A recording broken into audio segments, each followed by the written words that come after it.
yang mengesalkan kamu dan kita ini bikin kamu kesel, kamu remas kertasnya. Ya, karena kamu kesel gitu ya. Kalau kamu sedih, kasihan, kamu tulis lagi kertasnya. Ini baru ini ya, ngarahan. Terus lagi kan kesel, kan sayang ya, sayang. Kalau kamu benar-benar marah sama cerita ibu, sama tokoh yang diceritakan sama ibu, kamu robek kertasnya, ya? Paham? Kalau kamu marah, diapain kertasnya? Robek. Kalau kesel, lemas. Kalau kasihan, oke, siap? Pada suatu hari, kelas 11 2 di SMA Negeri 5 akan diadakan ujian matematika. Saat itu guru matematika sudah hadir di sekolah. Tetapi ada satu anak yang belum datang. Ulangan matematika sudah dimulai. Sudah dimulai selama 30 menit. Tiba-tiba Adi datang dengan tergopoh-gopoh. Lalu dia datang dengan pakaian yang berantakan. Berantakan, ya pakaian. Terus Adi nyelonong masuk ke dalam kelas. Langsung duduk di tempat duduknya. Semua teman-temannya merasa kesal dengan kelakuan Adi karena sudah tidak sopan. Lalu ibu guru itu memanggil, Adi, kenapa kamu telat? Gak apa-apa, Bu. Itu jawabannya. Teman-temannya sudah merasa kesel sama Adi. Kenapa telat? Gak apa-apa, Bu. Kamu kesiangan bangunnya? Enggak. Terus kenapa? Gak apa-apa. Biasa jawaban kalian. Apa? Akhirnya guru itu merasa kesal dan juga teman-teman Adi sekelas merasa kesal. Ya sudah, kalau gitu kamu duduk. Terus Adi duduk. Ketika teman-temannya mengerjakan lagi ulangannya, Adi malah ribut di belakang mencari pulpennya yang hilang. Adi, kenapa? Gak tenang. Kenapa ribut? Kata guru. Kata Adi, pulpen saya nggak ada, Bu. Ada yang nyolong kayaknya ini. Kemarin masih ada di tempat pensil saya. Sekarang kok nggak ada. Ya. Oh ya sudah, kamu pinjam saja sama teman kamu, teman sebangku kamu. Gak mau kan, males. Saya sebangku, saya tuh pelit. Ya, kata si Adi. Oh baik, udah ini pulpen ibu aja kamu pakai. Akhirnya Adi mengerjakan ulangan matematika dengan memakai pulpen dari guru. Setelah itu, ketika ujian mau selesai, tiba-tiba datang seorang bapak. Permisi Bu, apakah anak saya ada? Siapa anak Bapak? Anak saya namanya Adi, Bu. Oh ada? Kebetulan tadi Adi telat masuk Pak. Oh iya Bu, memang dari rumahnya telat. Saya mau minta izin Adi mau saya bawa pulang lagi. Kenapa Pak? Enggak, ini ada masalah keluarga Bu. Oh begitu. Boleh Pak, tapi bolehnya saya tahu apa permasalahannya.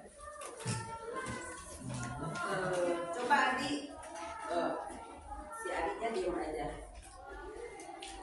Bapak boleh saya tahu apa permasalahannya? Tanya aja tuh sama Adi. Kata bapaknya. Terus kata Adi menjawab, ya Bu, orang tua saya tadi bertengkar di rumah. Saya jadi terlambat datang ke sekolah. Dan hari ini ayah saya, ibu saya minta cerai dari bapak saya. Akhirnya saya kesel Bu di rumah. Saya nggak sarapan, saya pusing, mana ada ulangan.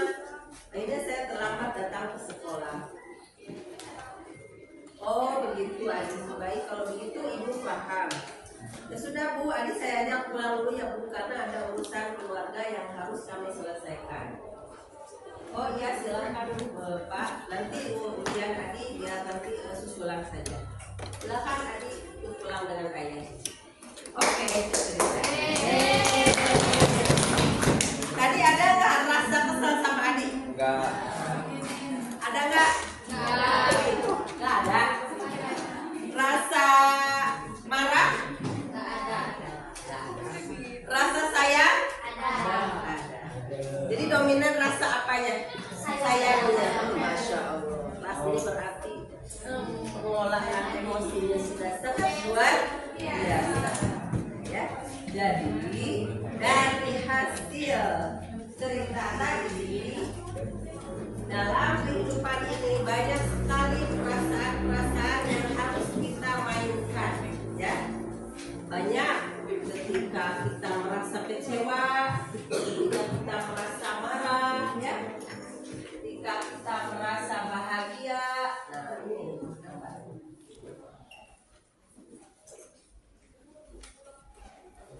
Kalau emot bahagia gimana? Senyum. Ini. Ini bahagia lah ya. Kalau marah? Ini. Kalau biasa aja. Baik. Terus apa lagi? Sedih gimana sedih? Sedih. Ada air matanya. Oh, ada air matanya.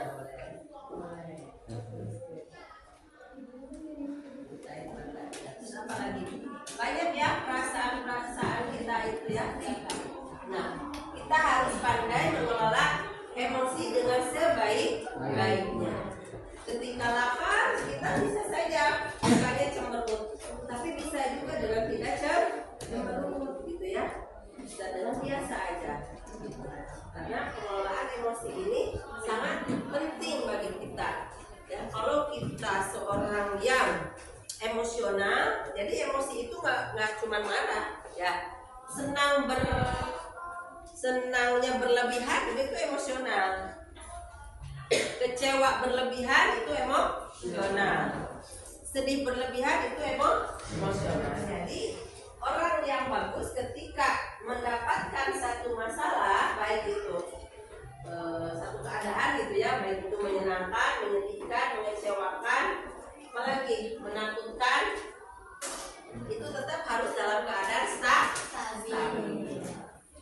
Banyak caranya yang membuat kita stabil. Apa coba? Sholat. Manusiawi nggak kalau kita nangis dulu? Ya harus. Ya, manusiawi ya, nangis dulu tidak apa-apa. Tapi nangisnya jangan nangis yang berlebihan. Manusiawi nggak kita kalau marah? Manusiawi, tapi jangan marah. Jangan adat-adatan, apalagi tantrum, ya. Nanti akan mengakibatkan sesuatu hal yang negatif yang terjadi pada diri kita sendiri, ya. Seperti itu. Jadi banyak cara dalam menstabilkan diri kita ketika kita mendapatkan situasi yang tidak mengenakan, ya, terhadap diri kita. Tadi misalkan tuh dengan cara sholat, ya. Terus apa lagi? Dengan cara memahami diri sendiri. Memahami diri. Kenapa sih saya nggak masuk siswa eligible? Kalau sekarang ya, permasalahan di kelas 12 itu kan kemarin sudah muncul tuh siswa eligible sebanyak 181 orang dari 430 orang, yang eligible-nya 180 orang kan, 40%-nya. Nah yang lain ada yang nangis, yang nggak dapat eligible, ada yang kecewa, ada yang marah, ada yang nyalahin guru, ada yang segala macam gitu ya. Nah di situ kita perlu mengelola emosi dengan sebaik-baiknya. Kita pahami kenapa saya tidak masuk siswa eligible, ya. Jadi seperti itu. Banyak sekali permasalahan yang menimpa. Kalau permasalahan kalian itu biasanya apa di kelas 11? Banyak tugas. Nah, itu sama kayak anak ibu sekarang kelas 11 di Semanda ya. Tugasnya setiap hari banyak. Sampai ngeleh-ngeleh gitu ya kalau pulang sekolah teh ngerjain tugas terus tidur dan berantakan gitu ya. Dalam keadaan capek gitu ya. Nah, bagaimana kita mensiasati tugas itu supaya kita bisa terima dengan baik, dengan lapang dada, tidak dengan marah-marah, malah dapat nilai bagus. Gimana caranya? Nah, kita harus memilah-milah dulu. Pertama, kalau tugas banyak harus memprioritaskan dulu ya. Pilih yang skala prioritas. Tugas mana nih yang harus cepat dikumpulkannya? Misalkan hari ini ada tugas 3, besok yang harus dikumpulkan tugas apa? Tugas misalkan tugas A. Berarti yang dikerjakan kita fokus kepada tugas itu aja. Tugas yang lain jangan inget-inget ya. Jangan inget dulu.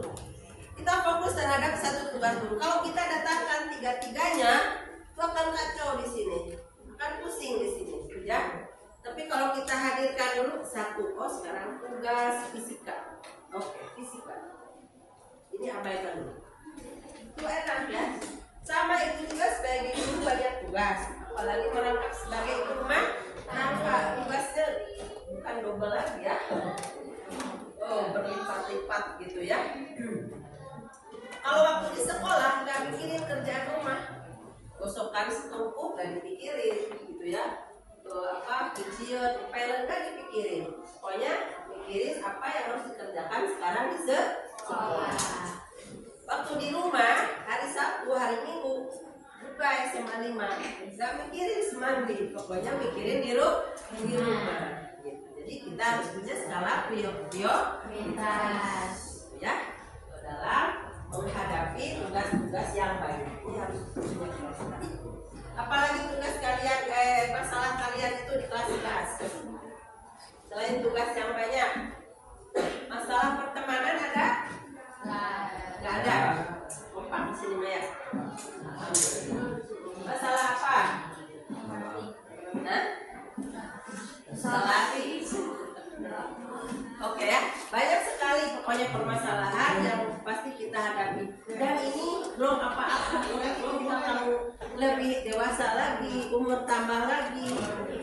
Anak sekolah bilang, wah ibu-ibu mah enak gak mikirin pelajaran. Kata siapa? Anak-anak enak gak mikirin resiko hidup, gak mikirin biaya hidup, tinggal minta gitu ya. Kalau orang tua nggak ada uang, pasti ada anaknya nggak jajan. Jadi setiap hari orang tua harus memikirkan bagaimana kelanjutan hidup setiap hari, gitu ya. Hari terus harus berpikir.